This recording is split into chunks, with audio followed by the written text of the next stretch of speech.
The seductive stepmother walked gracefully toward the girl, but this wasn't a warm reunion. It was a battle for the same man. Their heated argument by chance was heard through a phone and right into the man's ears, exactly as he had planned. Years ago, a pure-hearted girl named Maya was childhood sweethearts with a boy named Jake. After graduating from a top medical university, Jake turned down countless proposals from wealthy daughters. He swore he would marry no one but her, but a terrible accident shattered their dreams. In a hotel room, a man lay in a pool of blood. Nearby, Maya trembled in fear. When Jake checked, the man was already dead. Maya panicked. Her whole world was collapsing. Jake tried to calm her, saying that if it was self-defense, she wouldn't go to prison. But Maya knew this could still destroy the journalism career she had fought for her whole life. She thought of the dark days in the slums, of the poor crying in the streets. Overwhelmed, she picked up a piece of broken glass, ready to end her life. Jake rushed to stop her. During their struggle, his hand was cut. Only then did Maya come to her senses, realizing the truth of what had happened. She had no choice but to face it. But just as she picked up her phone to call for help, Jake stopped her. He kissed her gently, then, without a word, began to clean up the traces in the room. Maya was confused by his sudden change. Jake looked at her and said, "Don't look back. I thought you had dreams." It was clear. Jake was ready to take the blame for everything. He opened the window. Down below, sirens were already echoing in the streets. Before the police arrived, he called a neighbor to take care of his younger sister. Then,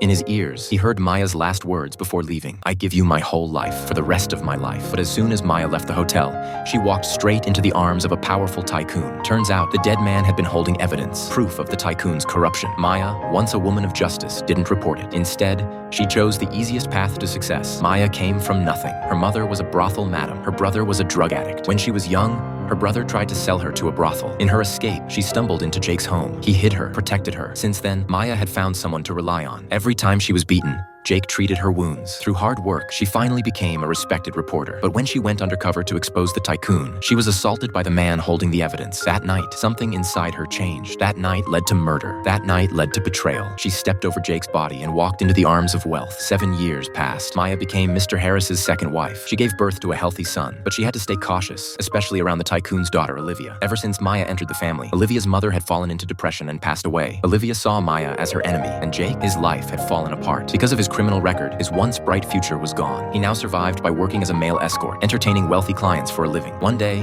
on a flight, a woman suddenly collapsed. Jake immediately jumped into action, using the medical knowledge he had once studied in school to give aid. But when he looked up to find the patient's guardian, he froze. It was her, Maya. Their eyes met. Time seemed to stop. Someone nearby whispered that Maya was the woman's guardian, but Jake couldn't hold back. He asked, "What's your relationship to her?" Maya replied coldly, "She's my daughter." Just then, a little boy's voice called out, "Mom." The voice shattered what was left of Jake's heart. The person he once loved so deeply, the one he had given up everything for, was now someone else's wife, someone else's mother. Holding back his pain, Jake turned to treat Olivia, but Maya stopped him. She knew Jake wouldn't walk away without helping, but she didn't want him near. The wound between them hadn't healed, and it never would.